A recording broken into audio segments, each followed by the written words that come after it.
Hello students.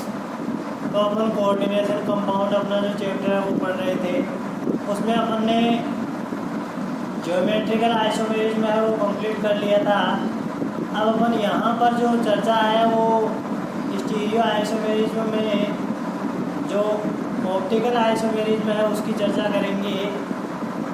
Optical isomerism जब समन्वय संख्या का मान कितना होता है, 4 होता है, उस स्थिति में जो प्रकाशिक समावेशता है वो अपन ने देख ली है। अब अपन चर्चा करेंगे समन्वय संख्या 6 वाले जो कंपाउंड है वो ऑप्टिकल आइसोमेरिज्म कैसे शो करते हैं।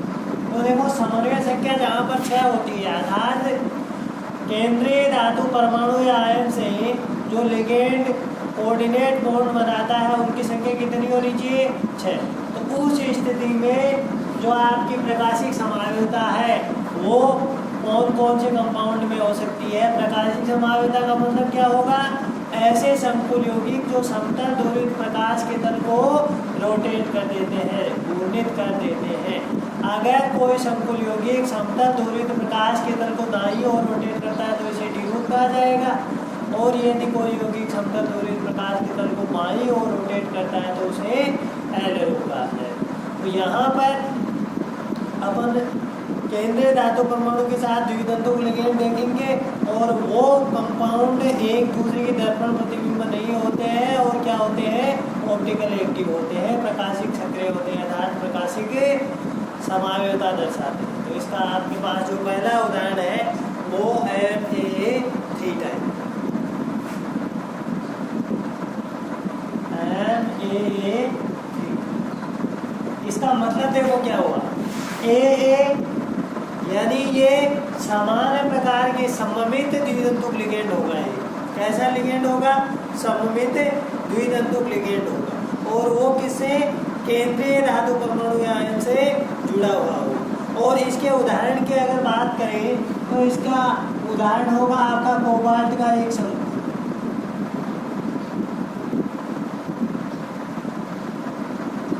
ये वाला जो संकुल यौगिक है वो कौन सी समावेशता दर्शाएगा, प्रकाशिक समावेशता दर्शाएगा। देखिए, इसमें अगर चर्चा करते हैं तो आप सबको पता है एथिलीन डाइएमीन क्या होता है, EN क्या है, एथिलीन डाइएमीन CH2 यहाँ नाइट्रोजन के पास लोन पेयर बैठा हुआ है और इस नाइट्रोजन के पास भी लोन पेयर बैठा हुआ है। तो ये ऐसे कोऑर्डिनेट बॉन्ड बनाएगा। बात समझ में आई। यहाँ जो केंद्रीय धातु परमाणु कोबाल्ट है उसके साथ कितने एथिलीन डाइएमीन लिगेंड जुड़े हुए हैं, 3। यानी कितने कोऑर्डिनेट बॉन्ड बनेंगे, 6। कितने बनेंगे, 6, क्योंकि एक है वो 2 बनाता है। तो अगर इसकी चर्चा करें तो देखो, ज्यामिति इसकी अष्टफलकीय होगी। कैसी ज्यामिति होगी, अष्टफलकीय। 4 लिगेंड चारों कोनों से अटैक करेंगे और एक लिगेंड ऊपर से, एक लिगेंड नीचे से, तल के नीचे की ओर से अग्रसर होगा। तो देखो, ये जो आपका एथिलीन डाइएमीन है इसको मैं EN से दर्शा देता हूँ। एक तो यहाँ जुड़ा हुआ है, दूसरा आपके पास एथिलीन डाइएमीन यहाँ जुड़ा हुआ है, और यह आपका जो केंद्रीय धातु परमाणु कोबाल्ट कौन सी +3 ऑक्सीजन अवस्था में है, इसको क्या कर रहा है, लोन पेयर दान कर रहा है। ऐसे ही एक एथिलीन डाइएमीन इधर भी जुड़ जाएगा, ये बन गया। तो इस प्रकार से होगी ये व्यवस्था। चार्ज कितना होगा इस पर,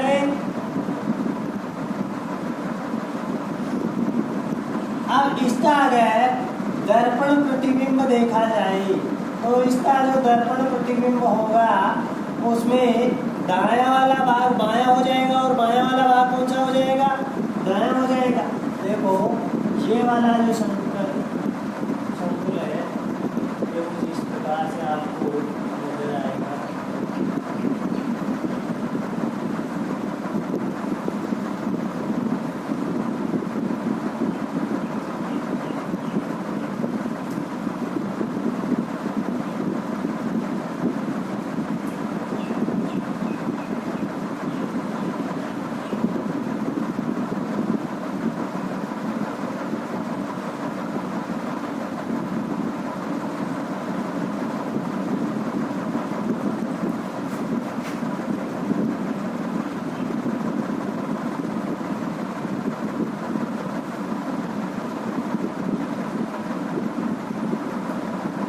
ये जो कोऑर्डिनेट कोड होता है इसको ऐसे एरो के चिन्ह से हम दर्शाते हैं।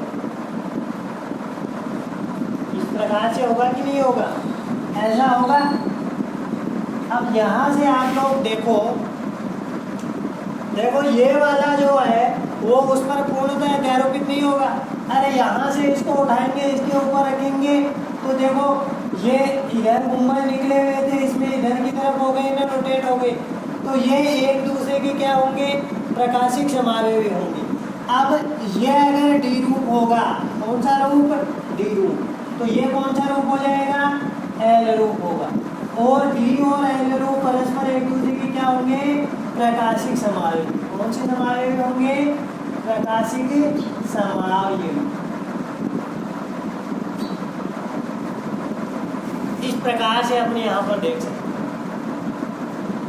आपका संकुल है, इसमें द्वितंतुक लिगेंड जुड़े हुए हैं 3, और ये समतल दूरी के प्रकाश के तल को परिवर्तित करेगा। इसी कारण से अपन क्या बोलते हैं कि ये प्रकाशिक समावेशिता दर्शाएगा। अणुसूत्र, संरचना सूत्र सब कुछ समान है, लेकिन इन दोनों का जो समतल दूरी प्रकाश के प्रति व्यवहार है वो क्या है, भिन्न भिन्न है। तो ये एक दूसरे के क्या हो गए, प्रकाशिक समावेशी। इसके अगर दूसरे रूप की अगर बात करें समन्वय संख्या 6 के लिए, तो अगर इसमें अपन ऐसे करते हैं MAA की ट्वाइस और X2, इसका मतलब अपने पास क्या है, ये जो द्वितंतुक लिगेंड है वो कितने जुड़े हुए हैं, 2। सममित द्वितंतुक लिगेंड कितने जोड़ने हैं आपको, 2। और एक क्या जोड़ना है, एक तंतुक लिगेंड है वो 2 बार जोड़ना है। समझ गए। इस प्रकार से ये व्यवस्था हो सकती है। ये X2 की जगह क्या हो सकता है, आपके पास XY भी हो सकता है, तो उससे कोई फर्क पड़ने वाला नहीं है। इसका अगर उदाहरण देखा जाए तो इस संकुल का उदाहरण अपने पास हो जाएगा COEN ट्वाइस, और मैं क्या लिख देता हूँ Cl, और इस पर कितना चार्ज हो गया, +1 चार्ज हो जाएगा। बात समझ में आ गई। तो ऐसा संकुल हो गया।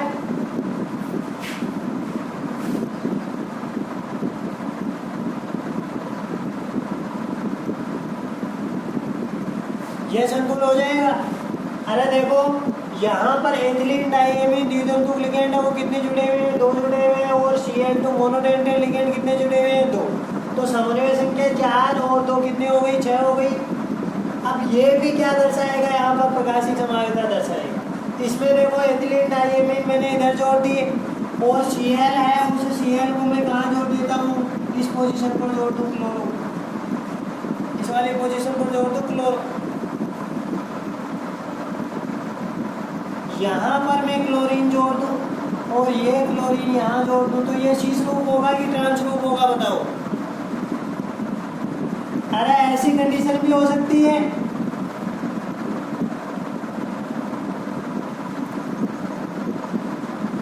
भाई 2 द्वितंतुक लिगेंड जुड़े और 2 एकतंतुक लिगेंड जुड़े और समन्वय संख्या 6 वाला कंपाउंड बनाए, तो वो ऐसा हो सकता है कि नहीं हो सकता, ऐसा हो सकता है। देखो 2 आपने जोड़ दिए और 2 क्लोरीन जोड़ दिए, तो यहाँ पर जो समान प्रकार के लिगेंड है उनके मध्य कोण कितने का बना, बोलो, 90 डिग्री का। कितने डिग्री का, 90 डिग्री। ये जो एंगल है वो 90 डिग्री का है, क्योंकि ये तल में है, ये तल के नीचे की तरफ है। 90 डिग्री का अगर कोण बन रहा है 90 डिग्री 6 लिगेंड के मध्य,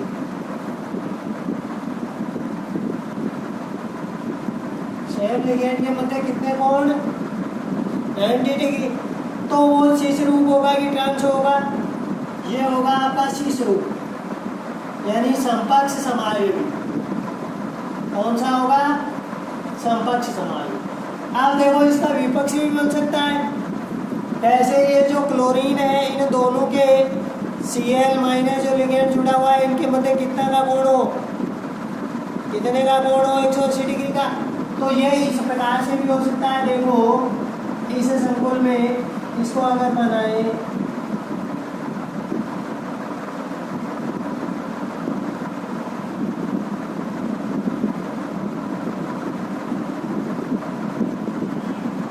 मैंने यहाँ पर एथिलीन डाइएमीन जोड़ दिया और एक एथिलीन डाइएमीन इधर जोड़ दिया, एक क्लोरीन नीचे जोड़ दिया, एक क्लोरीन ऊपर जोड़ दिया, बीच में आपका कोबाल्ट हो गया।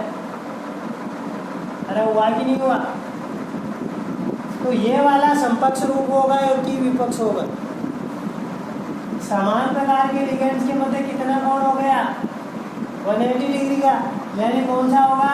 विपक्ष समावयवी होगा। कौन सा होगा? विपक्ष समावयवी होगा। अब देखो विपक्ष समावयवी का अगर दर्पण प्रतिबिंब अपन ले तो दर्पण प्रतिबिंब ठीक ऐसा ही प्राप्त होगा। अरे होगा कि नहीं होगा? ऐसा ही प्राप्त होगा, ठीक ऐसा ही। या ऐसे भी बोल सकते हैं कि इसके शीर्ष जो इसका जो ट्रांस रूप है उसमें प्लेन ऑफ सिमेट्री पाई जाती है। प्लेन ऑफ सिमेट्री एक ऐसा काल्पनिक तल जिसे अणु दो समान भागों में बढ़ जाए तो उसे क्या बोलेंगे अपन? Plane of symmetry. एक ऐसा काल्पनिक तल है जिसे कोई भी अणु है वो दो बराबर ऐसे भागों में बढ़ जाए जो एक दूसरे की क्या होते हैं? दर्पण प्रतिबिंब, तो उसे क्या बोला जाता है? Plane of symmetry. क्या बोला जाता है? सममिति तल। अगर किसी में प्लेन ऑफ सिमेट्री किसी मॉलिक्यूल में प्रेजेंट होती है तो वो कभी भी प्रकाशिक समावयवता नहीं दर्शाता है, वो ऑप्टिकल क्या होगा? इनर्ट होगा। तो इस मॉलिक्यूल की अगर चर्चा की जाए तो इसमें ये वाला तल ऐसा तल है। अरे देखो ये इधर वाला जो है उसका ठीक दर्पण प्रतिबिंब इधर वाला होगा। होगा कि नहीं होगा? तो ये इसमें प्लेन ऑफ सिमेट्री मौजूद है, यानी ये ऑप्टिकल आइसोमेरिज्म नहीं दर्शाएगा। ऑप्टिकली क्या होगा? इनर्ट होगा। किसी भी अणु में अगर plane of symmetry, axis of symmetry, centre of symmetry मौजूद होते हैं तो वो कभी भी प्रकाशिक समावयवता शो नहीं करता है। देखो कैसे, ये मेरे पास ये लिखा मैंने, ये क्या लिखा? अब ऐसा कोई काल्पनिक तल है क्या जिसे ये दो इक्वल हाफ में कर टूट जाए? है क्या? अरे ये वाला है कि नहीं है? इससे मैं इसके दो बराबर इक्वल हाफ कर सकता हूँ, यानी इसमें प्लेन ऑफ सिमेट्री मौजूद है। प्लेन ऑफ सिमेट्री इस अणु में मौजूद है तो ये अणु क्या होगा? प्रकाशिक अक्रिय होगा। होगा कि नहीं होगा? ऐसे यहाँ पर मैं समझाना चाह रहा हूँ ये आपको कि जो विपक्ष समावयवी है MAA2X2 टाइप में वो कभी भी आपका प्रकाशिक समावयवता नहीं दर्शाता क्योंकि इसमें प्लेन ऑफ सिमेट्री मौजूद होती है। अब अगर इसके समकक्ष रूप की बात करें तो इसका समकक्ष रूप ये हो गया। ये वाला क्या करेगा? प्रकाशिक समावयवता दर्शाएगा। ये तो नहीं दर्शाएगा, समझ में आ गया होगा। अब इसका जो समकक्ष रूप है वो प्रकाशिक समावयवता दर्शाता है क्योंकि इसमें कोई भी दो ऐसे इक्वल हाफ नहीं हो सकते जिससे मॉलिक्यूल टू इक्वल पार्ट में क्या हो जाए? डिवाइड हो जाए। तो इसका जो दर्पण प्रतिबिंब है उसमें आपको कुछ ऐसा प्राप्त होगा।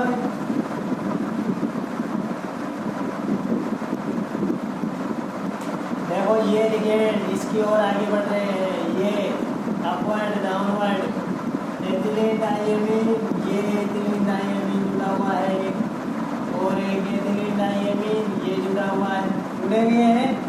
अब एक आपको क्लोरो इधर जोड़ना है, एक क्लोरो इधर जोड़ना है, इस पर चार्ज प्लस होना है तो प्लस होना है। बताओ यहाँ पर आप देखकर बताओ कि ये जो शीश रूप है इसमें ऐसे हो रहा है क्या? प्लस होने की जरूरत।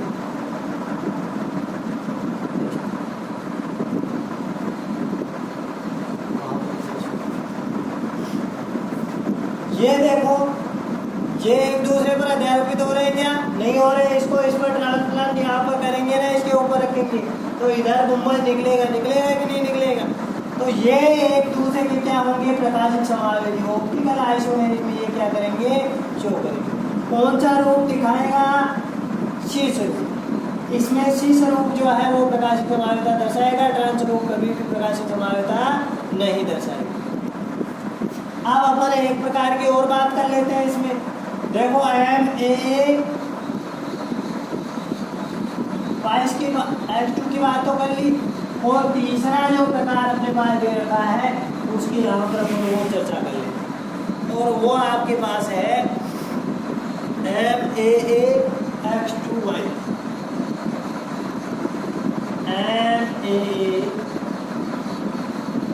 H2Y। इसके प्रकार की अगर बात करें तो ये आपका कोबाल्ट हो गया, यहाँ एथिलीन डाइएमीन एक बार जुड़ गया, और मैंने अमीन जो लिगेंड है वो 2 जोड़ दिए और 2 Cl2 जोड़ दिए, और फिर ये वाला कॉम्प्लेक्स आपके पास। तो ये भी दर्शाएगा यहाँ पर कौन सी समानता दर्शाएगा भाई, प्रकाशिक समानता दर्शाएगा। ऐसे देखो इसको बनाते हैं। अरे ज्यामिति कैसी होगी संकुल की बोलो, वर्गाकार द्विपिरामिडीय अष्टफलकीय। ये मेरे पास एथिलीन डाइएमीन है, इसको मैंने यहाँ जोड़ दिया एथिलीन डाइएमीन, और मेरे पास क्या है क्लोरो है, ये Cl को जोड़ दिया और किसको जोड़ दिया NH3 को जोड़ दिया। ये आपका सेंट्रल मेटल एटम हो गया। इसका अगर आप दर्पण प्रतिबिंब लेंगे तो उसमें क्या होगा बोलो, दाया भाग माया दिखेगा और माया भाग क्या दिखेगा, दाया। यानी ये एथिलीन डाइएमीन इधर आएगा, आएगा कि नहीं आएगा, इस प्रकार से नजर आएंगे।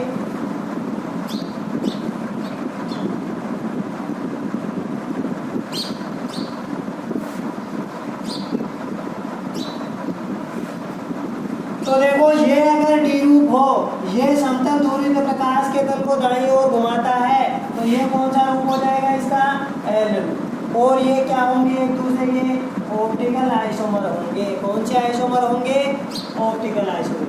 देखो इसको इस पर जब अब रिपीट करने की कोशिश करेंगे तो ये भाग है वो उधर चला जाएगा, जबकि इसमें इधर आ रहा है कि नहीं आ रहा। तो इस प्रकार से एक दूसरे की दर्पण प्रतिबिंब तो है, लेकिन एक दूसरे पर क्या नहीं होते, ये अध्यारोपित नहीं होते। बात समझ में आई होगी शायद।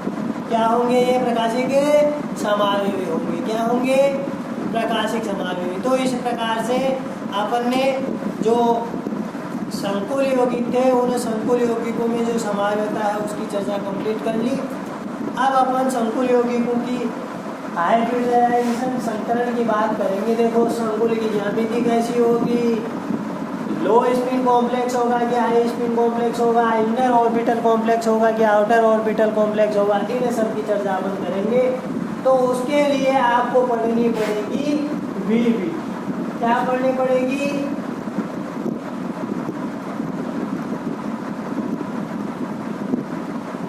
वीबीटी का मतलब होता है वैलेंस बॉन्ड थ्योरी। क्या होता है, हाँ, VBT valence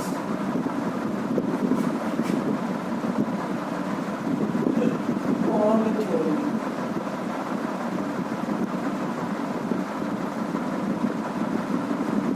valence bond theory, valence bond theory संयोजकता बंध सिद्धांत।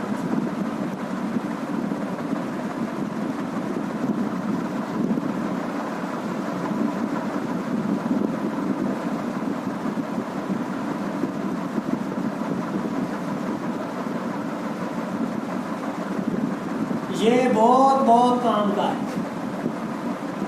बहुत इंपॉर्टेंट। वैलेंस बॉन्ड थ्योरी देखो, वैलेंस बॉन्ड थ्योरी पोलिंग ने दी थी श्रीमान जी। किसने दी थी, पोलिंग के द्वारा दी गई थी। किसके द्वारा दी गई थी, पोलिंग के द्वारा दी गई। और इस वैलेंस बॉन्ड थ्योरी के अनुसार क्या माना जाता है, इसके अनुसार ऐसा माना जाता है कि धातु के जो रिक्त संकरित कक्षक हैं उनमें लिगेंड के पूर्णपूरित कक्षक, लिगेंड के कौन से, पूर्णपूरित, और धातु के कौन से होते हैं, रिक्त संकरित कक्षक होते हैं। कौन से, रिक्त संकरित कक्षक। उसमें लिगेंड के पूर्णपूरित कक्षकों का क्या होता है, अतिव्यापन होता है, और इससे कौन सा बॉन्ड बनता है, उपसहसंयोजक बंध बनता है। कौन से, उपसहसंयोजक बंध बनता है। देखो कैसे, ये क्या है ना आपका लिगेंड, ये क्या है लिगेंड। इस लिगेंड के पास क्या होंगे, ये पूर्ण पूरित कक्षक।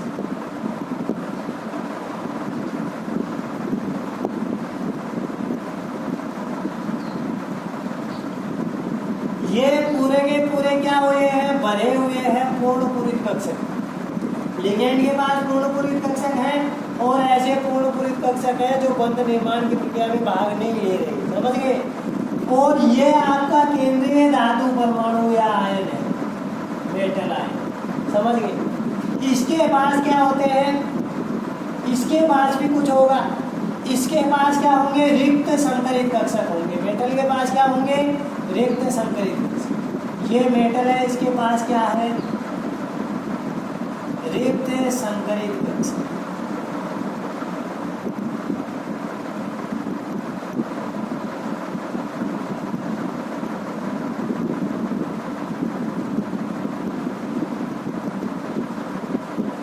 तो ये उपसहसंयोजक बंध बनता कैसे है, देखो ये आपका क्या है, लिगेंड, क्या है,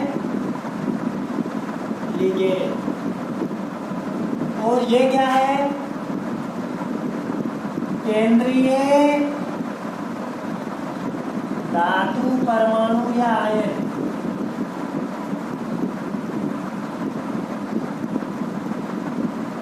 बात समझ में आई होगी। लिगेंड है, इसके पास पूर्ण पूरित कक्षक, कौन से, पूर्ण पूरित कक्षक। और जो आपका मेटल है उसके पास रिक्त संकरित कक्षक है, कौन से, रिक्त संकरित कक्षक। अब इनमें क्या होता है श्रीमान जी, अतिव्यापन होता है। क्या होता है, अतिव्यापन। और ये अतिव्यापन करके क्या बनाते हैं, उपसहसंयोजक बंध बनाए। अतिव्यापन होगा इनमें क्या हो जाता है, अतिव्यापन। और अतिव्यापन के फलस्वरूप ये कौन सा बंध बन जाता है, उपसहसंयोजक। यह है आपका उपसहसंयोजक।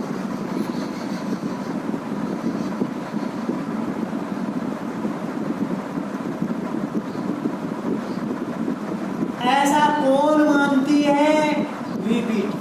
बात समझ में आई कि नहीं आई। नंबर 1 पॉइंट तो यही हो गया वीपीटी का। वीपीटी का प्रथम पॉइंट क्या है, इसके अनुसार धातु के रिक्त संकरित कक्षक, धातु के केंद्रीय धातु परमाणु या आयन के रिक्त संकरित कक्षक लिगेंड के पूर्ण पूरित कक्षक से अतिव्यापन कर उपसहसंयोजक बंध का निर्माण करते हैं। वीपीटी वैलेंस बॉन्ड थ्योरी के अनुसार केंद्रीय धातु परमाणु या आयन के रिक्त संकरित कक्षक लिगेंड के पूर्ण पूरित कक्षकों से अतिव्यापन कर उपसहसंयोजक बंध का निर्माण करते हैं। बात समझ में आई होगी पहली वाली।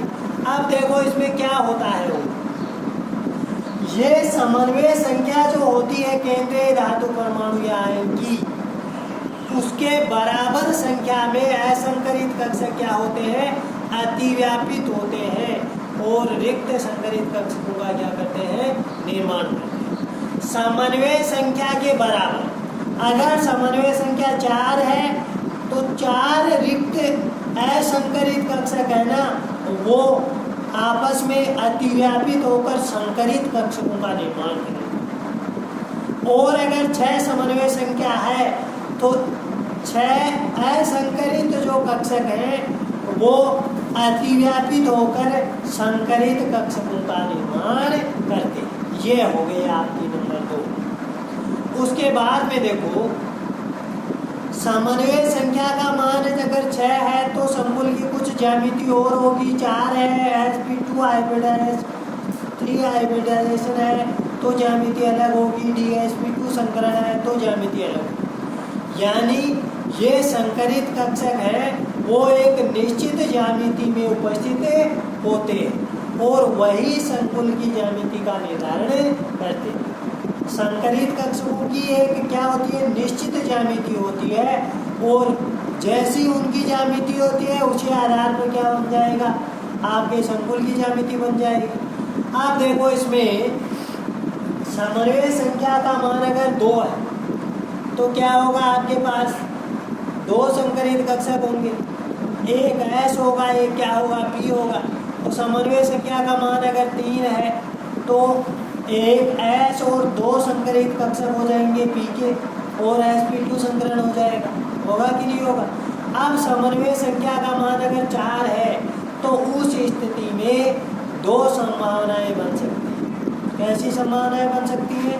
तो अगर आपके पास बाह्य का n में कोस का S कक्षक और n में का एक कौन सा P कक्षक भाग ले ले, और एक S और 3P आपस में मिलकर 4 संकरित कक्षकों का निर्माण कर ले, तो उसे sp3 आयोनाइजेशन बोलेंगे, sp3 संकरण बोलेंगे।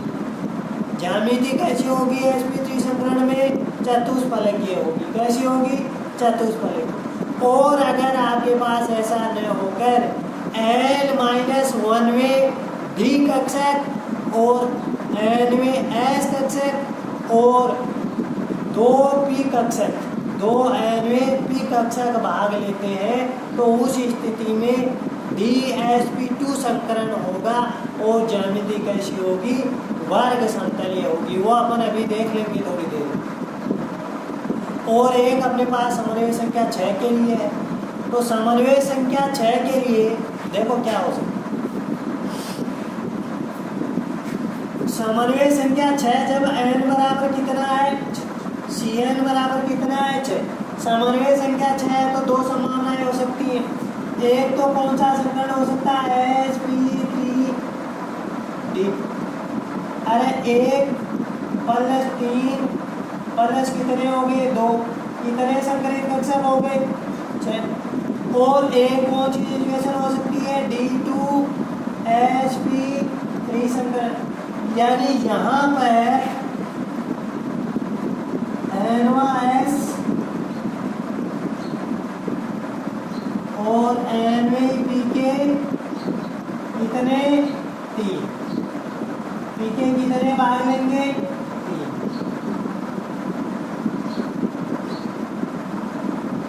और n में D कक्षक के कितने? इसके कितने? ये अगर संकरण में भाग लेते हैं, n1 यानी बाह्यतम हो गया। अरे बाह्यतम कोश का D कक्षक हो गया।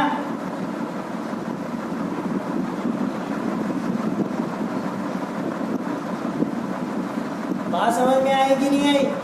बाह्यतम कोश का D कक्षक भाग लेगा, वहां पर कौन सा संकरण होगा? sp3d2 संकरण होगा। कौन सा संकरण होगा? sp3d2। और अगर n-1वां जो D कक्षक है,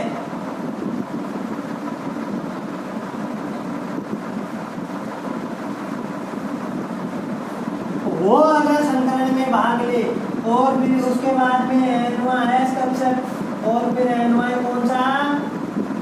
P कक्षक, ये अगर संकरण में भाग लेते हैं तो कौन सा संकरण हो जाएगा? D2 sp3 संकरण। अगर बाह्यतम आपका जो बाहरी D उपकोश है उसके कक्षक अगर संकरण में भाग लेते हैं तो इसे क्या बोलते हैं? बाह्य कक्षक संकुल बोलते हैं। क्या बोलते हैं? बाह्य कक्षक संकुल। अरे क्या बोलेंगे रे? बाह्य कक्षक संकुल। अगर संकरण में n में D कक्षक भाग लेते हैं तो उसे क्या बोलेंगे अपने? बाह्य कक्षक संकुल। Outer orbital complex. क्या बोलेंगे? आउटर ऑर्बिटल कॉम्प्लेक्स बोलेंगे। और यही अगर संकरण में n-1 D कक्षक शामिल होता है तो उसे क्या बोलेंगे अपने? अंतः कक्षक संकुल। क्या बोलेंगे? अंतः कक्षक संकुल।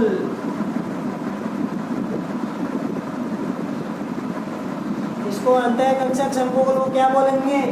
Inner orbital complex.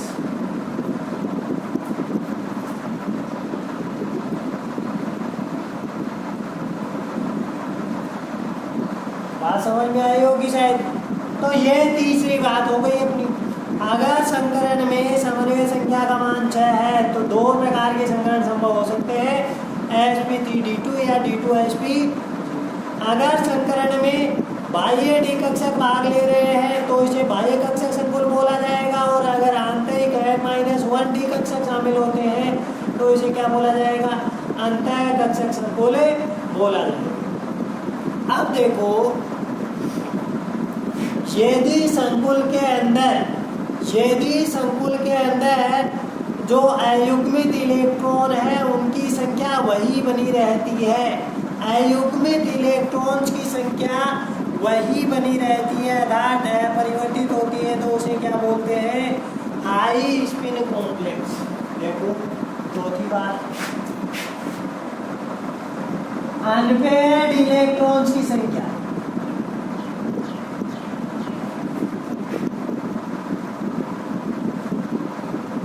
अपरिवर्तित रहे तो उसे क्या बोलेंगे अपन, उच्च चक्रण संकुल। क्या बोलेंगे, उच्च चक्रण संकुल। यदि संकुल के दौरान संकुल के निर्माण के दौरान अनपेयर्ड इलेक्ट्रॉन अयुग्मित इलेक्ट्रॉन संख्या अपरिवर्तित रहे तो उसे क्या बोला जाएगा, उच्च चक्रण संकुल बोला जाएगा। और यदि संकुल के दौरान अनपेयर्ड इलेक्ट्रॉन जो थे उन इलेक्ट्रॉन की संख्या क्या हो जाए, कम हो जाए, तो उसे क्या बोलेंगे बेटा, निम्न चक्रण संकुल। कैसा कॉम्प्लेक्स बोलेंगे, निम्न चक्रण संकुल, यानी लो स्पिन कॉम्प्लेक्स। कौन सा कॉम्प्लेक्स, लो स्पिन कॉम्प्लेक्स। कौन सा कॉम्प्लेक्स होगा वो, लो स्पिन कॉम्प्लेक्स। थोड़ी थोड़ी तो बात समझ में आई होगी। अरे अभी जब अपन एग्जाम्पल लेंगे ना तब आपके आसानी से क्लियर हो जाएगा। आप तो यही ध्यान रखना है कि अयुग्मित इलेक्ट्रॉन की संख्या जितनी की अगर उतनी ही रहे तब तो उसे क्या बोलेंगे अपन, उच्च चक्रण संकुल। और अयुग्मित इलेक्ट्रॉन की संख्या अगर कम हो जाए तब उसे क्या बोलेंगे, निम्न चक्रण संकुल बोलेंगे। तो अपन ने निम्न चक्रण संकुल, उच्च चक्रण संकुल, बाह्य कक्षक संकुल, अंतः कक्षक संकुल, इन सब की चर्चा यहाँ पर की है। और जब अपन वीवीटी के आधार पर किसी संकुल को समझाएंगे ना तो ये सारी की सारी चीज़ें अपने काम में लेंगे। इसके आगे देखो, बाहरी कक्षक संकुल जो होता है ना, ये बाहरी कक्षक संकुल अपने पास बना, उसकी तुलना में आंतरिक कक्षक संकुल बनने की वरीयता ज़्यादा दी जाती है कि आंतरिक ही बने। बात समझ में आई कि नहीं आई? हाँ, इसी कारण से तो युग्मन हो जाता है। यदि आवश्यक संख्या में आंतरिक डी कक्षक उपलब्ध नहीं है, यदि आवश्यक संख्या में आंतरिक डी कक्षक उपलब्ध नहीं हो तो लिगेंड की भूमिका है वो बहुत बहुत काम की होती है। अगर प्रबल लिगेंड उपस्थित होता है तो वो अयुग्मित इलेक्ट्रॉन्स का क्या करवा देता है, युग्मन करवा देता है।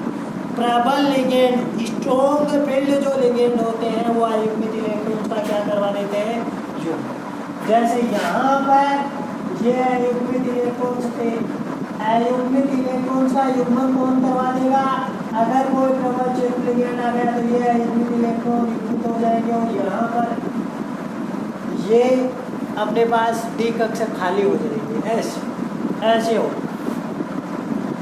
तो आंतरिक कक्षक संकुल बनने में जो लिगेंड है उसकी भूमिका खास होती है। लिगेंड अगर प्रबल होगा तो वह अयुग्मित इलेक्ट्रॉन्स का क्या करवा देगा, युग्मन करवा देगा। और संकरण में n-1 डी कक्षक भाग लेंगे, यानी अंतः कक्षक संकुल का निर्माण होगा। और अंतः कक्षक संकुल का अगर निर्माण होगा उस स्थिति में अयुग्मित इलेक्ट्रॉन्स की संख्या क्या हो जाएगी, कम हो जाएगी, यानी निम्न चक्रण संकुल बनेगा। बात समझ में आई होगी शायद। इसके लिए देखो, अगर अपन देखें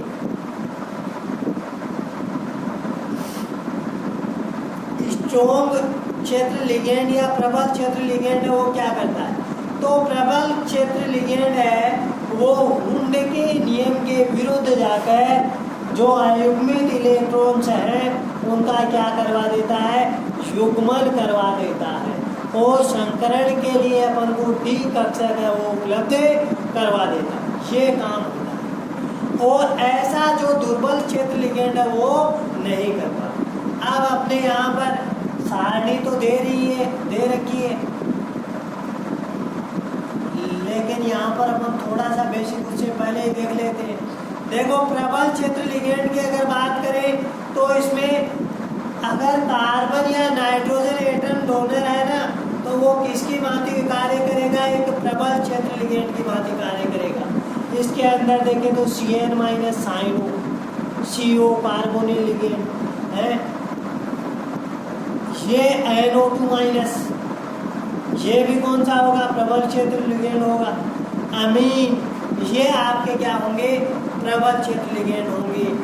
NO plus, ethylene diamine, pyridine, dipyridine, cyanide, isocyanide, ये सारे के सारे क्या है, प्रबल क्षेत्र लिगेंड। और इनके अलावा जो बच गए वो क्या होंगे, सभी दुर्बल क्षेत्र लिगेंड होते हैं। कैसे लिगेंड होते हैं, दुर्बल क्षेत्र लिगेंड होते हैं सारे के सारे।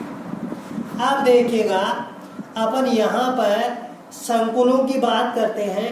पहले संकुल की बात अपन करते हैं NiCN4 2-। प्रश्न आपका कैसे आता है, देखो इन पर आधारित प्रश्न कैसे पूछा जाता है, अभी चर्चा करते हैं।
ऐसा आपका क्वेश्चन पूछा जाएगा 2 नंबर का क्वेश्चन, कई बार पूछा गया है। आपको संकुल दे दिया NiCN4 2- में बंधन VBT द्वारा समझाइए। किसके द्वारा, VBT द्वारा। तो ये अपनी VBT थी, उसके आधार पे अपन को इसमें संकरण समझाना है, बंधन समझाना है। तो देखो सबसे पहले अपन ये देखेंगे कि ये जो निकिल है, ये केंद्रीय धातु परमाणु है, इसका ऑक्सीकरण अंक कितना है वो निकालना आपको आना चाहिए। तो देखो ध्यान देना, ये पहले की बात है। ये Ni निकिल का अपन ने कितना मान लिया, X, कितने साइनो जुड़े हुए 4, तो 4 पर -4 बराबर संकुल पर आवेश कितना, -2, तो X - 4 बराबर -2, X बराबर कितना आ गया, अरे 2 आ गया। यानी इसमें निकल कौन सी ऑक्सीडेशन स्टेट में है, +2 में है। कौन सी में है, +2 में है। बात समझ में आई कि नहीं आई। अब देखना, थोड़ा सा ध्यान देना, अपन इसको ऐसे लिखना शुरू करेंगे, निकल 28 परमाणु है, क्रमांक है ना, कितना है 28, कितना है का मूल अवस्था में विन्यास,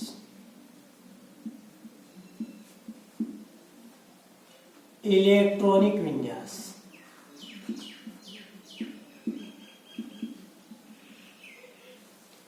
ये जो निकेल का इलेक्ट्रॉनिक विन्यास है वो अपन किसके पदों में लिख दें, आर्गन 18 के पदों में लिख ले। किसके पदों में लिख रहा हूं मैं, आर्गन 18 के पदों में। किसके पदों में लिख दिया, आर्गन 18 तक तो हो गया। उसके आगे 4s में भरेंगे इलेक्ट्रॉन 19 20, बात समझ में आएगी। फिर उसके आगे 3D में भरेंगे, 1 2 3 4 5, ये कौन सा है 3D। देखो 18 तक तो ये हो गया, 18 से आगे 19 20 21 22 23 24 25 26 27 28 इलेक्ट्रॉन वोल्ट। बात समझ में आई कि नहीं आई। इसके आगे 4s के आगे 4p भी होगा। ये आपका क्या हो गया 4p, 4p के आगे क्या है 4d भी है, ये क्या है 4। ऐसे अपन ने जो वैकेंट कक्षक है वो भी दर्शा दिए और जो फील्ड कक्षक है वो भी दर्शा दिए। समझ में आई कि नहीं आई बात। आर्गन 18 के पदों में बात करेंगे। इस निकेल 18 का मूल अवस्था में विन्यास आर्गन 18 के आगे अपन ने लिख दिया, आर्गन 18 के आगे लिख लिया। आर्गन 18 के आगे इसका विन्यास क्या होगा 3D 4s, क्योंकि ये तो फुल फील्ड हो गया विन्यास, पूर्णपूरित हो गया। इसके आगे जो बाह्यतम कोश है उसका विन्यास आपने लिख लिया। आप देखो निकल कौन सी अवस्था में है, निकेल कौन सी अवस्था में +2 ऑक्सीजन अवस्था में है। तो अपन क्या करेंगे इसका विन्यास Na+2,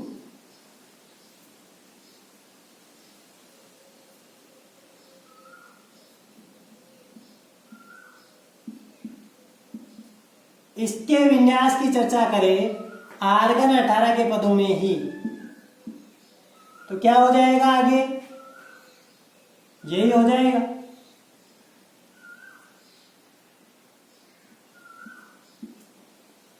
अब जो इलेक्ट्रॉन यहां से निकलेंगे वो कहां से निकाले 4s से निकलेंगे। अरे बाह्य स्तंभ से तो निकलेंगे। अरे बात समझ में आई कि नहीं आई। तो 4s से दोनों इलेक्ट्रॉन निकाल दिए तो क्या बच गया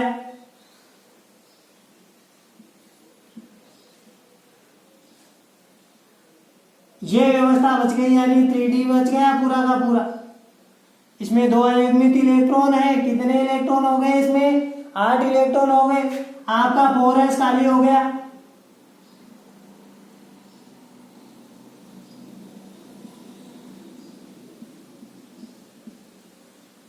फोर एस 4p और 4d, इस तरह से होगा कि नहीं होगा।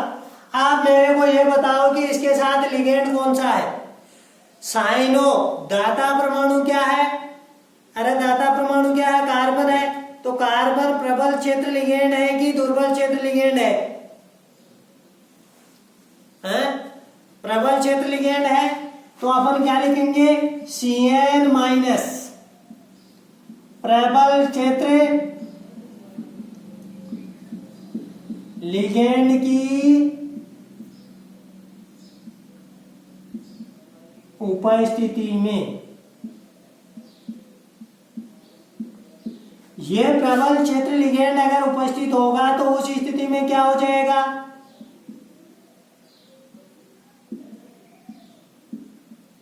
अयुग्मित इलेक्ट्रॉन्स का क्या हो जाएगा युग्मन हो जाएगा। यह आर्गन 18 के पदों में मैं लिख रहा हूं, अब आप इसको समझ गए होंगे। इसको मैं हटा देता हूं। अगर प्रबल क्षेत्र लिगेंड उपस्थित होगा तो इसकी उपस्थिति में ये अयुग्मित इलेक्ट्रॉन क्या हो गया युग्मित हो जाएगा। यहाँ पर देखो ये एक यहाँ पर आ जाएगा, आएगा कि नहीं आएगा प्रबल क्षेत्र लिगेंड की उपस्थिति में। तो विन्यास कैसा हो गया 1 2 3 4 5 6 7 8 और ये आपका क्या हो गया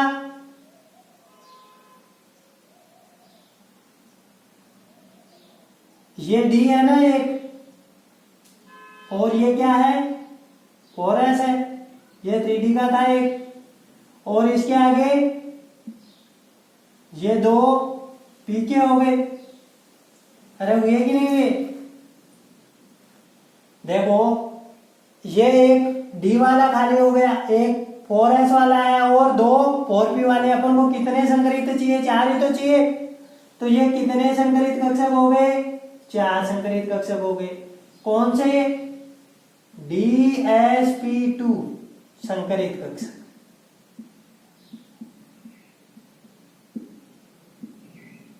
अब ये जो संकरित कक्षक है इनमें कौन अपने लोन पे डोनेट करेगा बताओ?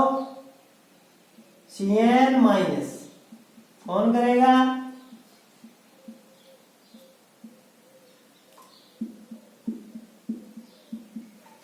इस तरह से। तो DsP2 संकरित कक्षक है, ये लोन पेयर साइनो आपकी लिगेंड है वो दान कर रही है यहाँ पर। इस प्रकार से इसमें कौन सा संकरण हो गया? DsP2 संकरण हो गया। कौन सा संकरण हुआ रे? DsP2। तो सबसे पहले इसमें 4-5 बातें लिखनी होंगी। पहली बात लिखेंगे अपन संकरण। संकरण कौन सा लिखेंगे? DsP2। कौन सा लिख दिया? दूसरा है इसकी ज्यामिति। तो ज्यामिति DsP2 संकरण में कैसी होती है अभी बताया था? वर्ग समतलीय। कैसी होती है? वर्ग समतलीय। और तीसरा पॉइंट इसका ये देखो, इसमें प्रबल क्षेत्र लिगेंड है। प्रबल क्षेत्र लिगेंड की उपस्थिति में जो अयुग्मित इलेक्ट्रॉन्स है उनका युग्मन हो जाता है, तो अंतःकक्षक संकुल बनेगा कि बाह्य कक्षक? अंतःकक्षक संकुल। अरे अंदर वाला डी कक्षक भाग ले रहा है, देखो ये अंदर वाला डी, बाहर वाला डी तो वो है। तो संकरण में अगर n-1d कक्षक पार्टिसिपेट करता है तो उसे क्या बोलते हैं? अंतःकक्षक संकुल। तो ये कैसा संकुल बनेगा? अंतःकक्षक संकुल। कैसा संकुल बनेगा? अंतःकक्षक संकुल। अब देखो, अगर संकरण के दौरान अयुग्मित इलेक्ट्रॉन्स की संख्या घट जाती है तो उसे क्या बोलते हैं अपन? निम्न चक्रण संकुल। क्या बोलते हैं? निम्न चक्रण संकुल। अरे अभी तो देखा था, अगर अनचेंज्ड है तो हाई स्पिन, और अगर अयुग्मित इलेक्ट्रॉन्स की संख्या घट जाती है संकरण के दौरान तो उसे क्या बोलते हैं अपन? निम्न चक्रण संकुल। अरे अयुग्मित इलेक्ट्रॉन कम रह गए तो चक्रण भी कम हो गया ना। पहले इतने अयुग्मित इलेक्ट्रॉन थे, अब अयुग्मित इलेक्ट्रॉन कम हो गए। तो चौथा पॉइंट इसमें क्या है? निम्न चक्रण संकुल होगा। ये कैसा होगा? निम्न चक्रण संकुल।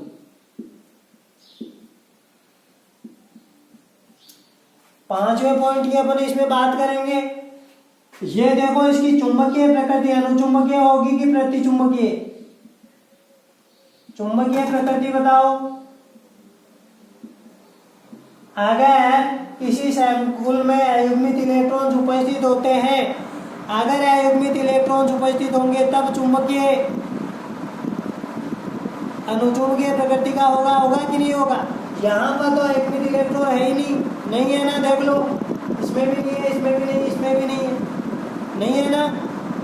तो अगर अयुग्मित इलेक्ट्रॉन नहीं है तो इसकी प्रतिचुंबकीय प्रकृति होगी कि अनुचुंबकीय? प्रतिचुंबकीय। जब अयुग्मित इलेक्ट्रॉन होते हैं तब अनुचुंबकीय प्रकृति होती है। चुंबकीय प्रकृति कैसी होगी? प्रतिचुंबकीय। कैसी होगी? प्रतिचुंबकीय। अच्छा, ऐसा पूछ ले इसका चुंबकीय आघूर्ण, तो जिनकी चुंबकीय प्रकृति प्रतिचुंबकीय होगी उनका चुंबकीय आघूर्ण क्या होगा? 0 बार मैग्नेटो। कितना होगा? बात समझ में आई? तो ये बातें आपको इसके बारे में थोड़ी थोड़ी समझ में आया होगा शायद। देखो कैसे, पहले तो अपने इसका मूल अवस्था में विन्यास देख लिया, उसके बाद में प्लस जो ऑक्सीकरण स्टेट दे रखी है उसमें विन्यास क्या हो जाएगा? प्रबल क्षेत्र लिगेंड है तो उसकी उपस्थिति में क्या हो जाएगा? अब यहाँ पर आप इसकी स्ट्रक्चर ड्रा करना चाहो तो इसकी जो ज्यामिति है वो कुछ ऐसी होगी।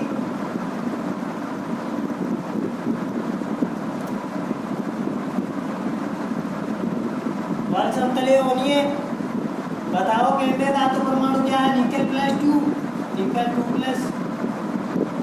अच्छा, लिगेंड कौन सा है? Cn-।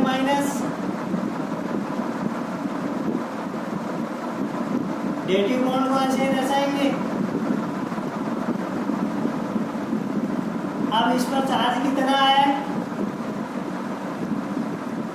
इस तरह से इसकी ज्यामिति हो गई। ये कैसी ज्यामिति है? वर्ग समतलीय। कैसी है? वर्ग समतलीय। तो इस प्रकार से अपन इस संकुल के बारे में बता सकते हैं। अच्छा, बंद कोण कितने बताओ? ये कोण कितने डिग्री का है? निभेगा, बिल्कुल सही है। सारे के सारे बंद कोण कितने के निभेंगे? ये निभे के 4 बन गए और ये एक 180 का, ये दूसरा भी 180 का, ऐसे बता सकते। ये NiCN4 की बात हो गई। NiCN4 चुंबकीय प्रकृति का हुआ कि प्रतिचुंबकीय का? अरे बताओ, प्रतिचुंबकीय प्रकृति का हुआ। प्रतिचुंबकीय प्रकृति का होने के पीछे क्या कारण है? क्योंकि NiCN4 में प्रबल क्षेत्र लिगेंड Cn- उपस्थित है, जो N-1d कक्षक के अयुग्मित इलेक्ट्रॉन का युग्मन करवा देता है। इस कारण से अयुग्मित इलेक्ट्रॉन की संख्या कितनी बच जाती है? 0 बच जाती है। समझ गए? अब देखो, अगर इसमें दूसरा अपन देखें तो अपनी बुक में भी ये एग्जाम्पल दे रखा है, NiCN4। आप इसको नोट करना चाहो तो इसी तरीके से नोट कर लेना, जैसे आपको दे रखा है वहाँ पर। आप इसको पॉज करके नोट कर लेना, बहुत अच्छी बात। NiCN4 की बात करें, NiCN4 2- में बंधन VPT द्वारा समझाइए। दूसरा ये प्रश्न है, बुक में सीधे का सीधा दे रखा है, इसको कैसे समझाएंगे? वही निकल 28 का मूल अवस्था में जो विन्यास है वो आर्गन 18 से आगे अपन लिख रहे हैं। इससे आगे आर्गन 18 से आगे ये 3D हो गया, फिर उसके बाद में 4s हो गया, फिर 4p हो गया, फिर 4d हो गया। ऐसे होगा कि नहीं होगा? अब निकल +2 का विन्यास आर्गन 18 से आगे, आर्गन 18 तक का तो अपन ने देख लिया, मूल मान लिया। उसके आगे देखो क्या होगा, +2 में है तो बाह्यतम कोश 4s के इलेक्ट्रॉन बाहर निकल जाएंगे। इस तरह से ये व्यवस्था हो जाएगी। आप देखो यहाँ पर कौन सा है लिगेंड? Cl- है। क्लोरो प्रबल क्षेत्र लिगेंड है कि दुर्बल? दुर्बल है। प्रबल में तो नाइट्रोजन वाले आते हैं, ऑक्सीजन वो कार्बन वाले आते हैं। ये सारे के सारे हेलाइड क्या होते हैं? सारे हेलो क्या होते हैं? दुर्बल क्षेत्र लिगेंड की भांति कार्य करते हैं। तो क्या लिखेंगे यहाँ पर? Cl- क्लोरो दुर्बल क्षेत्र लिगेंड की उपस्थिति में कौन सा है? दुर्बल, वीक फील्ड लिगेंड है। कौन सा? दुर्बल क्षेत्र लिगेंड है। इसकी उपस्थिति में क्या हो जाएगा? देखो आपका कौन सा संकुल बनेगा? आएगा Cl4 2-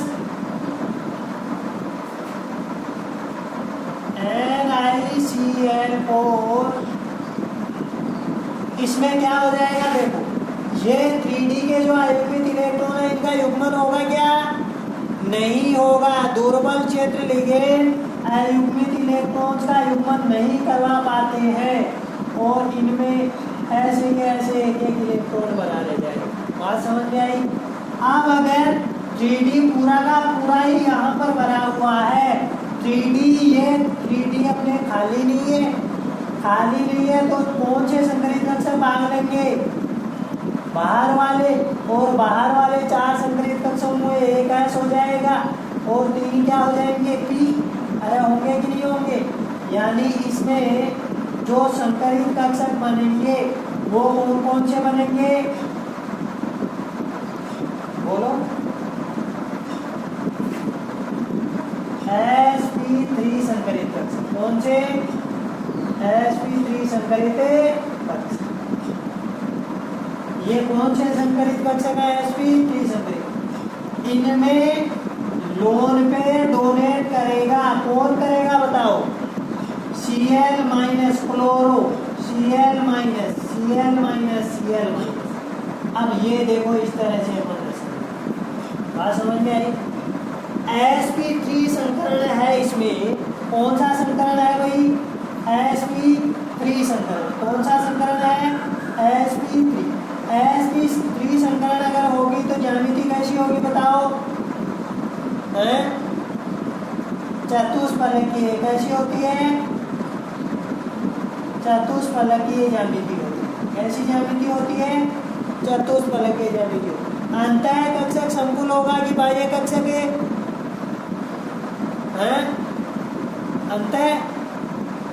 अंतः होगा, बाह्य बताओ? अरे देखो 3D पूरा का पूरा भरा हुआ है, बाहर वाले कक्षक भाग ले रहे हैं। इसमें तो वैसे D कक्षक पार्टिसिपेट नहीं कर रहा है, इसमें डी कक्षक काम में तो आ ही नहीं रहा है। अरे नहीं आ रहा है ना, डी कक्षक काम में नहीं आ रहा है। तो इसके लिए अंतः कक्षक बाह्य कक्षक शब्द अपन काम में नहीं ले तो भी नहीं ले, अगर लेना चाहें तो बाह्य कक्षक लिख सकते हैं, क्योंकि अंदर वाला डी काम में नहीं आ रहा है, बाहर वाला पी काम में आ रहा है। बात समझ में आई ना भाई। ये एसपी DSP2 होता है, अब SP3 हो रहा है। PX PY PZ कक्षक काम में आ रहा है कि नहीं। जबकि अंतः होता है तो कौन सा काम में आता है इसमें, ये अंदर वाला N- डी कक्षक काम में। तो ऐसे अगर है जिनमें डी पार्टिसिपेट नहीं करते हैं उनके लिए नॉर्मली अंतः बाह्य कक्षक संकुल की बात नहीं करते। बात समझ में आ गई है। आप देखो निम्न चक्रण संकुल होगा कि उच्च चक्रण। निम्न चक्रण यदि प्रबल क्षेत्र लिगेंड होता है तो वो क्या करवा देता है, युग्मित इलेक्ट्रॉन का युग्मन करवा देता है। युग्मन करवा देता है तो कौन सा हो जाएगा आपके पास, निम्न चक्रण। और यहाँ पर युग्मन नहीं होता है, अयुग्मित इलेक्ट्रॉन्स की संख्या चेंज नहीं होती है, तो उस स्थिति में कौन सा बनेगा, उच्च चक्रण संकुल। कौन सा बनेगा, उच्च चक्रण। तो ये उच्च चक्रण संकुल हो गया। कौन सा हो गया, उच्च चक्रण संकुल। अब उच्च चक्रण संकुल हो गया, इसकी चुंबकीय प्रकृति क्या होगी, अनुचुंबकीय की प्रतिचुंबकीय। अगर किसी संकुल यौगिक में आपको अयुग्मित इलेक्ट्रॉन नजर आते हैं, देखो ये अकेले इलेक्ट्रॉन बैठा है इस कक्षक में, इसमें भी अकेला बैठा है, तो अयुग्मित इलेक्ट्रॉन कितने हो गए यहाँ पर, 2। अयुग्मित इलेक्ट्रॉन अनुचुंबकीय प्रकृति कैसी होगी, अनुचुंबकीय। कैसी होगी, अनुचुंबकीय। बात समझ में आ गई। आप देखो चुंबकीय आघूर्ण निकालने के लिए क्या सूत्र है, √n प्लस, जहाँ पर n क्या है, अनपेयर्ड इलेक्ट्रॉन की, यहाँ पर कितनी है, अनपेयर्ड इलेक्ट्रॉन की संख्या 2। कितनी है, 2। तो 2 4 2 2 4, 4 को 2 से गुणा किया 8, √8 आ गई। √8 बार मैग्नीट्यूड, कितना, √8 बार। देखो जितने भी अयुग्मित इलेक्ट्रॉन होते हैं उन्हीं उतने ही आपको क्या होता है, चुंबकीय आघूर्ण प्राप्त होता है। जैसे अयुग्मित इलेक्ट्रॉन की संख्या 1 है तो इसका चुंबकीय आघूर्ण 1 पॉइंट कुछ हो जाएगा, 2 है तो 2 पॉइंट कुछ हो जाएगा, अयुग्मित इलेक्ट्रॉन की संख्या 3 है तो 3 पॉइंट समथिंग हो जाएगा बार मैग्नीट्यूड, 4 है तो 4 पॉइंट समथिंग हो जाएगा। ऐसे चुंबकीय आघूर्ण जितने अयुग्मित इलेक्ट्रॉन होते हैं उनमें कुछ और जुड़ जाता है, लेकिन डिजिट में उतना ही रहता है। बात समझ में आई। ऐसे अपन निर्धारण ऐसे, तो ये आ गया आपके समझ में। अरे आया कि नहीं आया। इसे आगे देखो अपन किसी संकुल, हाँ इसकी ज्यामिति देखेंगे तो ज्यामिति कैसी होगी भाई, चतुष्फलकीय होगी ऐसी। यहाँ पर तो कौन बैठा है, निकेल, और यहाँ पर Cl, ये Cl, ये Cl, Cl।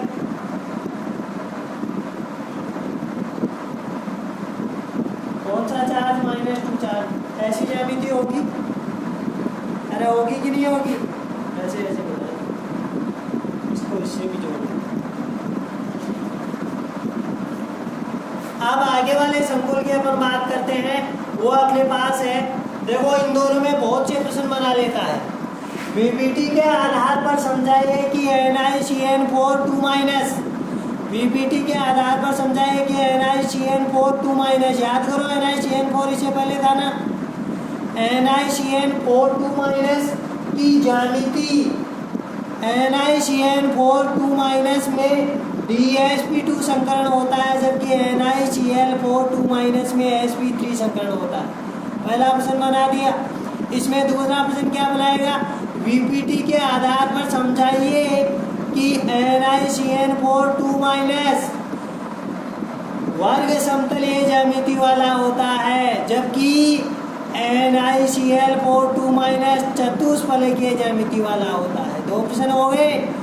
VPT के आधार पर समझाइए कि NiCl4 2- की चुंबकीय प्रकृति प्रतिचुंबकीय होती है, जबकि NiCl4 2 माइनस अणु चुंबकीय प्रकृति का होता है।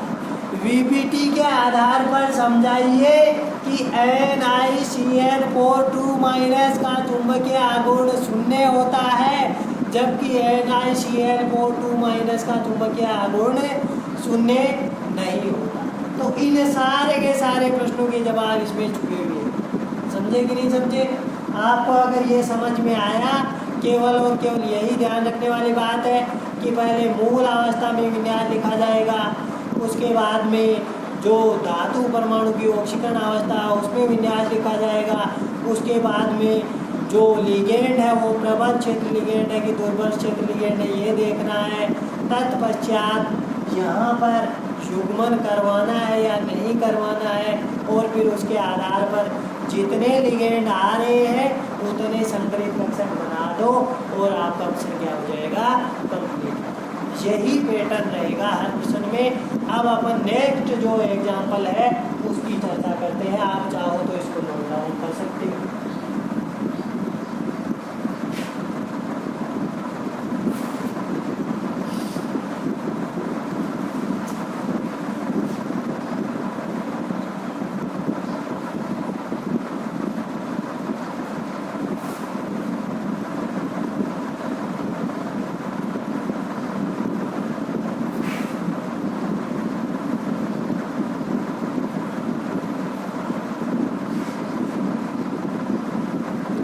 नेक्स्ट जो थर्ड एग्जांपल है वो देखो क्या प्रश्न बोल रहा है।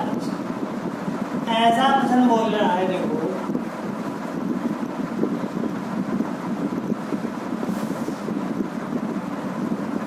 CONH3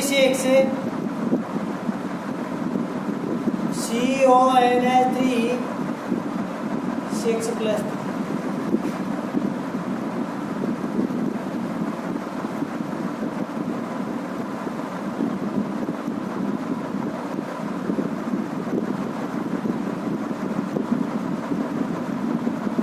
संकुल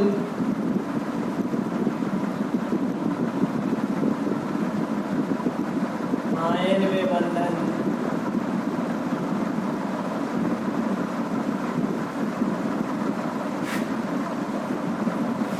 वीपीटी या संयोजकता बंध सिद्धांत।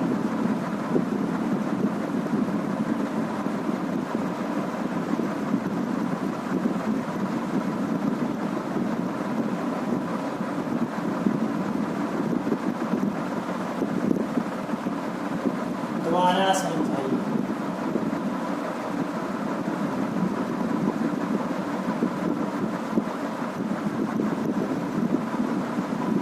ऐसा आपका प्रश्न है, समझ में आई बात? सबसे पहले क्या करना है आपको? ऑक्सीकरण अंक निकालना है। देखो यहाँ पर कोबाल्ट का ऑक्सीकरण अंक देखें तो अमीन उदासीन लिगेंड है, 0 चार्ज है, वही संकुल पर चार्ज हो जाएगा। अब इसका ऑक्सीकरण अंक +3 हो जाएगा क्योंकि ये वाला तो कुछ लेने देने वाला है नहीं, समझ गए? यानी +3 ऑक्सीकरण अवस्था। ये जो कोबाल्ट है उसका परमाणु क्रमांक कितना होता है? 27। कितना होता है?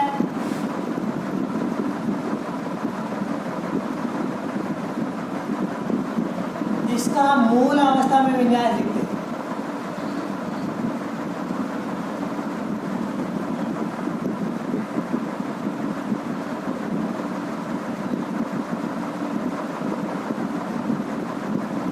आर्गन 18 से आगे चलते हैं। आर्गन 18 से आगे चले, ये तो और विन्यास हो गया। 18 से आगे देखो जो इलेक्ट्रॉन भरे जाएंगे वो किस में भरे जाएंगे? बोलो। OH में। अरे किस में भरे जाएंगे? OH में। 18 से आगे 19 20 हो गया। फिर उसके आगे के इलेक्ट्रॉन किस में भरे जाएंगे?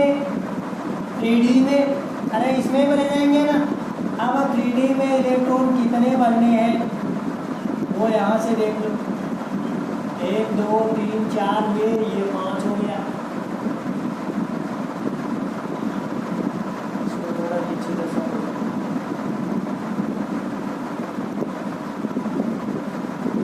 देखो 20 हो गए ना। 21, 22, 23, 24, 25, 26, 27, ये क्या है आपका 3D। इस 4S के आगे क्या आएगा रे? 4P आएगा। ये आपका 4P और ये आगे वाला 4D होगा।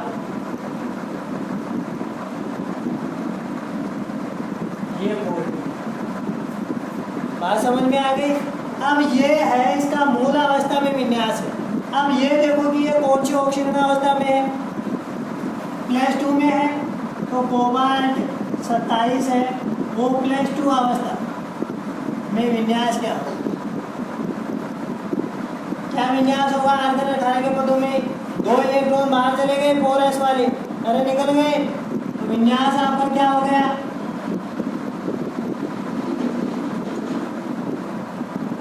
1 2 3 4 5 6 7, 27 वाला ये 3D हो गया। इसके आगे 4s खाली हो गया, ये 4s खाली हो गया, ये 4p भी खाली, और ये क्या है आपका? अब यहाँ पर देखो प्रबल क्षेत्र लिगेंड है कि दुर्बल क्षेत्र लिगेंड है? अमीन क्या है? प्रबल क्षेत्र लिगेंड है। नाइट्रोजन दाता परमाणु है, तो Na3 प्रबल क्षेत्र लिगेंड की उपस्थिति में, लिगेंड की उपस्थिति, इस प्रबल क्षेत्र लिगेंड की उपस्थिति में क्या हो जाएगा? देखो जो अयुग्मित इलेक्ट्रॉन थे उनका क्या हो जाएगा? युग्मन हो जाएगा। अरे +3 ऑक्सीकरण अवस्था में है बेटा। कौन सी में है? +3 में। +3 दूसरा समझ गए? +3 में होगा तो ये तो चला जाएगा, यहाँ से जाएगा कि नहीं जाएगा? अब प्रबल क्षेत्र लिगेंड की उपस्थिति में क्या हो जाएगा? देखो अयुग्मित इलेक्ट्रॉन का युग्मन होगा। युग्मन कब होगा? जब इसको खाली मिल जाए 2d कक्षक, n-1 d के 2 कक्षक खाली मिल जाए तब होगा युग्मन। तो देखो एक इलेक्ट्रॉन तो यहाँ आ जाएगा, ये वाला इलेक्ट्रॉन यहाँ आ जाएगा, तो 2d कक्षक खाली हो जाएंगे ना n-1। अरे होंगे कि नहीं होंगे? तो यहाँ पर क्या होगा? युग्मन हो जाएगा। तो अपन सर्कुल की बात करें, CONH3 6+3 में क्या हो जाएगा? संकुल में क्या हो जाएगा? देखो ये 1 2 3 तो पूरे भर जाएंगे,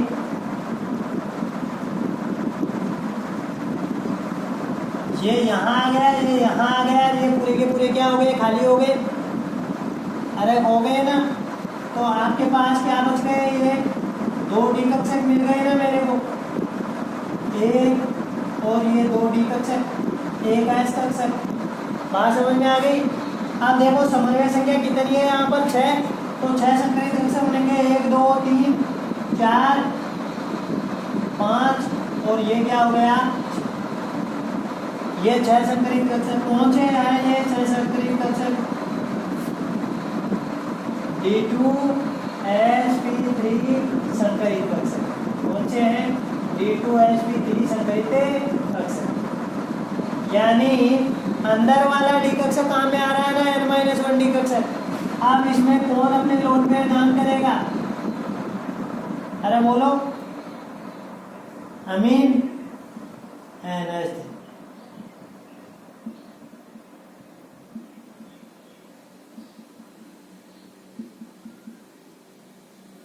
ये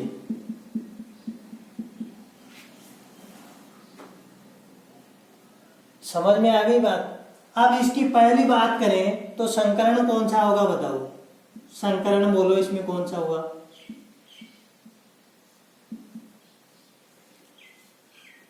कौन सा संकरण हो गया?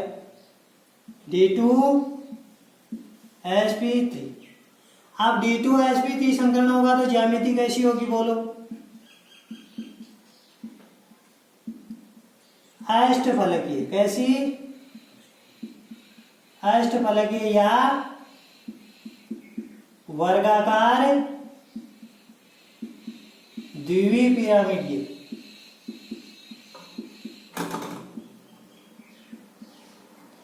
ज्यामिति बनाए इसकी। देखो यहाँ मैं इसकी ज्यामिति बनाता हूँ।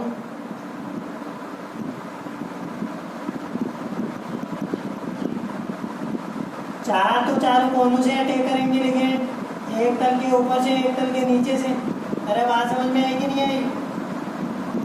ये बीच में आपका कोबाल्ट 3+ है, यहाँ अमीन NH3, ये भी अमीन NH3, ये अमीन, ये भी अमीन, ये भी अमीन, और ये भी क्या है? अमीन। कितना चार्ज? ऐसी ज्यामिति। डेटिंग बॉन्ड को दर्शाने के लिए तीर का चिन्ह लगाओगे तो बहुत अच्छा लगेगा। ऐसे समझ में आ गई बात? संकरण की बात कर ली, ज्यामिति की बात कर ली। अब देखो मेरे को ये बताओ, अंतः कक्षक संकुल बना के बाह्य कक्षक संकरण में अगर n-1d कक्षक पार्टिसिपेट करते हैं तो उसे क्या बोलते हैं? अंतः कक्षक संकुल बोलते हैं। तो यहाँ पर ये अंतः कक्षक संकुल बना के बाह्य अंतः कक्षक संकुल बना। कैसा? अंतः कक्षक संकुल, इनर ऑर्बिटल कॉम्प्लेक्स, अंतः कक्षक संकुल बना। अच्छा, उच्च चक्रण बना के निम्न चक्रण है। देखो यहाँ से युग्मित इलेक्ट्रॉन्स का क्या हो गया था? युग्मन हो गया था। युग्मन हो गया तो युग्मित इलेक्ट्रॉन की संख्या कम बच गई, तो निम्न चक्रण ही बना। अरे जब अनचंद्रित रहते हैं तो उच्च चक्रण बोलते हैं, और जब संख्या घट जाती है, कम हो जाती है, तो उसे क्या बोलते हैं अपन? निम्न चक्रण संकुल। तो कौन सा चक्रण होगा? निम्न चक्रण संकुल बनेगा। कौन सा? निम्न चक्रण संकुल बनेगा। बात समझ में आई? और अगर पांचवी बात इसका चुंबकीय आघूर्ण देखें तो चुंबकीय आघूर्ण क्या होगा? पहले तो चुंबकीय प्रकृति देखो, अनुचुंबकीय प्रकृति का होगा कि प्रतिचुंबकीय का?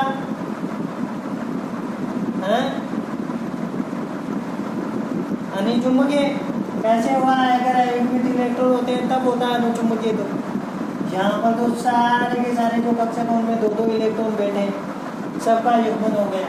यहाँ युग्मित है लेकिन प्रबल क्षेत्र लिगेंड से युग्मन करवा दिया आपने, तो अनुचुंबकीय का कैसे होगा?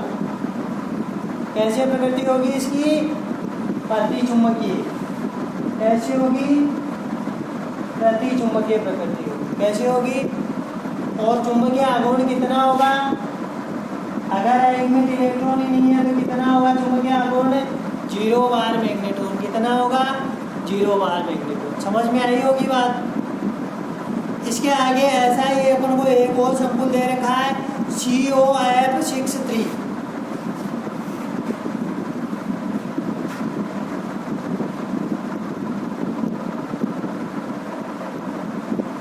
वो वाला आप नोट कर सकते हैं, COF63।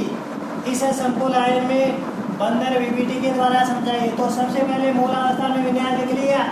अरे ऐसा ही रहेगा, केंद्रीय धातु परमाणु वही है। तो आप कौन सी ऑक्सीजन अवस्था है? +3 ऑक्सीजन अवस्था है। कौन सी है?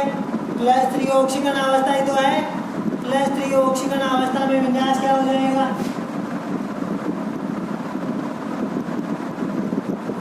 +3 ऑक्सीजन अवस्था में विन्यास क्या हो जाएगा? देखो इस तरह से हो जाएगा। 2 ये निकल गए, 1 इलेक्ट्रॉन ये निकल गया, 3 निकल गए। अब देखो कौन सा लिगेंड है? F-। ये मैंने बताया था कि जो हेलोजन होते हैं वो प्रबल क्षेत्र लिगेंड होते हैं कि दुर्बल? दुर्बल। F- फ्लोरो दुर्बल क्षेत्र लिगेंड की उपस्थिति में कौन सा? दुर्बल क्षेत्र लिगेंड। कौन सा? दुर्बल क्षेत्र लिगेंड होगा। कौन सा? दुर्बल क्षेत्र लिगेंड होगा। कैसा लिगेंड होगा? रे दुर्बल क्षेत्र लिगेंड होगा। अब दुर्बल क्षेत्र लिगेंड अगर होगा तो युग्मित इलेक्ट्रॉन युग्मन होंगे क्या? नहीं होगा युग्मित इलेक्ट्रॉन्स का युग्मन। अरे नहीं होगा ना।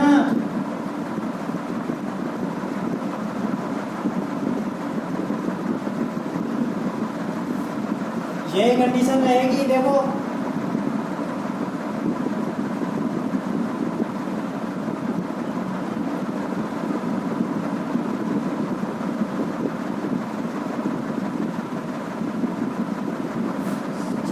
था, 2 निकल गए यहाँ से, 1 निकल गया यहाँ से,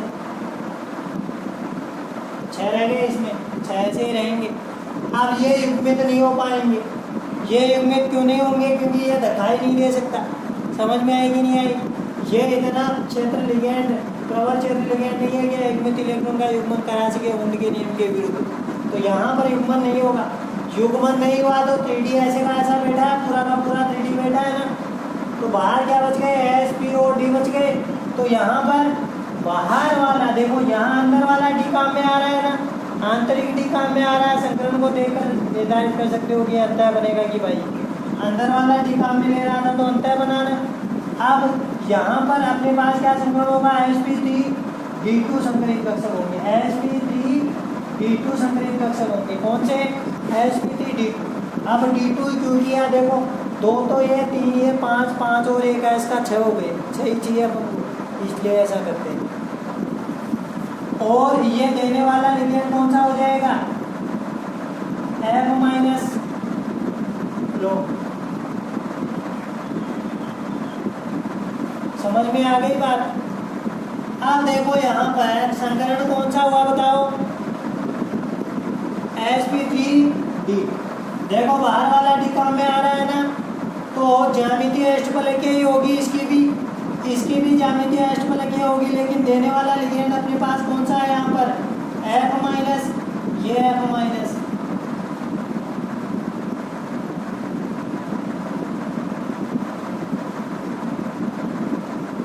समझ में आ गई बात?